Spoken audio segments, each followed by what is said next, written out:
wealth, glory, and power.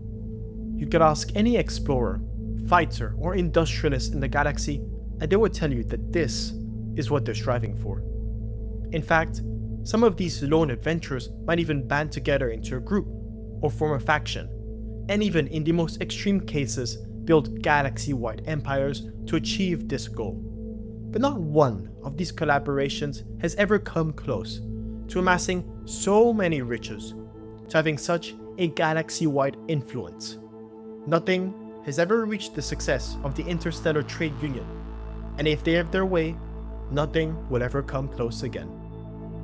Situated in the south of the galactic core and bordering the Cavani Mandate as well as the Sirocco Empire, the Trade Union is the smallest nation in the galaxy with only 6 secure systems and 1 core system, Harbor, which is also its capital.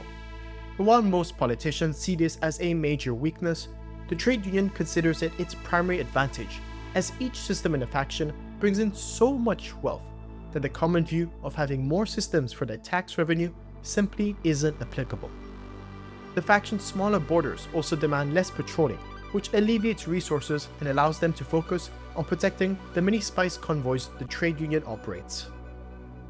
But most essentially, this prime location in the inner core allows the Trade Union to be a hub for commerce through its shared borders with the Cavani and Sirocco nations, as well as the wider galaxy through the relay network of which it operates a gate which directly connects to Harbor. However, the constant conflict raged between the neighboring superpowers have threatened the many trade routes of the galaxy. The fluctuating front lines have more than once caught convoys in the middle of a battle they were not anticipating.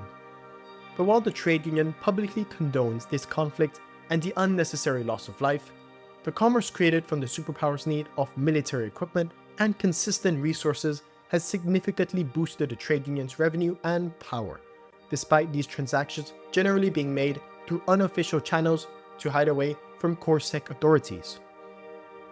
In fact, these illicit trades have been the cause of increasing tensions between the Trade Union and the peacekeepers of the galaxy. This has gotten worse, with the recent discovery of many CorSec officials being bribed by the Trade Union to keep a blind eye to the organization's activities. While the superpowers have been known to spend many years with special agents to infiltrate the highest positions of CorSec, the Trade Union has the unique advantage of having so much wealth. They can bribe officials with sums that are so important, it is believed that these corrupt officials may be some of the wealthiest individuals in the galaxy. But the true turning point of the relationship between the Trade Union and CorSec was the development and subsequent loss of the first frigate-class ships.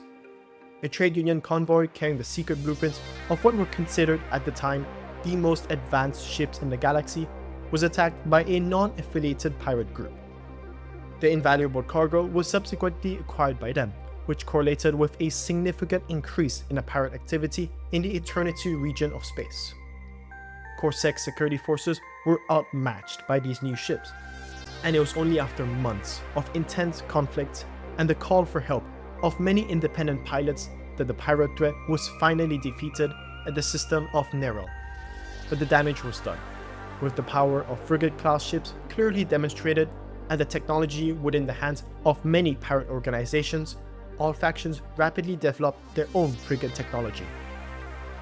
This event is considered by many to be the underlying cause of the arms race for bigger and bigger classes of ships, most notably between the 3 superpowers, which has elevated the intensity of their conflicts and severely hampered CorSec's goal of galactic peace. But despite this, CorSec cannot act against the Trade Union, as the 3 superpowers were clearly supported to protect their own interests, and on the other hand, the Trade Union cannot abuse their power too much in fear of CorSec removing their cloning rights, leaving them dependent on the other factions for their very survival. But CorSec is the least of the Trade Union's problems, as each of the warring superpowers have more than once expressed their interest in controlling the faction, and to combat this, the Trade Union has strengthened its military ties with each superpower, ensuring that if one of them attempts to make a move on the organization, the 2 others will stop it. Ironically, this has made the Trade Union's territory one of the most peaceful in the galaxy, as Lycentian, Sirocco, and Cavani navies won't engage each other if encountered, out of respect for their economic partner. These loose alliances also extend to protecting trade convoys, but the three nations will only commit forces if these are within their borders or interests. And as the trade union only operates a limited paramilitary force, it frequently has to hire help from independent pilots to protect its precious goods when other forces are not available. These freelancers have more than once proven their skill, and so the trade union has been known to pay higher commissions for their work and better standing rewards. These range from discounts for purchases from the many trade union freighters that roam the galaxy, as well as exclusive access to the trade union's line of Nebula-class haulers, known for their high capacity in exchange for speed and survivability. The Galaxy is the most well-known of these ships and is a prized possession of any hauler. While the trade union is the largest industrial and commercial conglomerate of the Galaxy, accounting for 50% of all trade revenue and having an extensive presence throughout the inner core and the territories of the three superpowers, it still faces major challenges from its competitors, the Syndicate and the Mining Guild. These economic entities, while specializing in rare spices and scarce ores respectively, are the primary rivals of the trade union, with each one competing with the union for control of the galaxy's riches.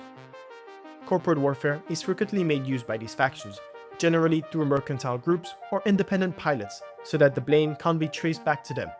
They may target opposing factions' trade convoys, confidential company secrets, and walled space outposts.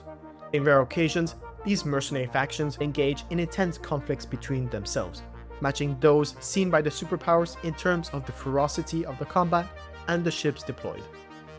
Corporate espionage is yet another tool used by these factions, with ship rendezvous points and secret wormhole locations being some of the most valuable information stolen.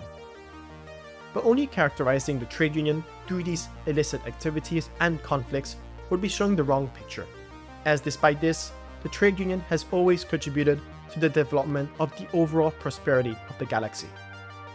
The frontier of unsecure space would have been a barren place without the commerce of the trade union, and living conditions have never been better since the creation of the organization. As the trade union has always had one goal: make as much money as possible, whether through elevating the economic prosperity of the galaxy or through nefarious activities. For the higher-ups of the union, wealth is power, and power is everything.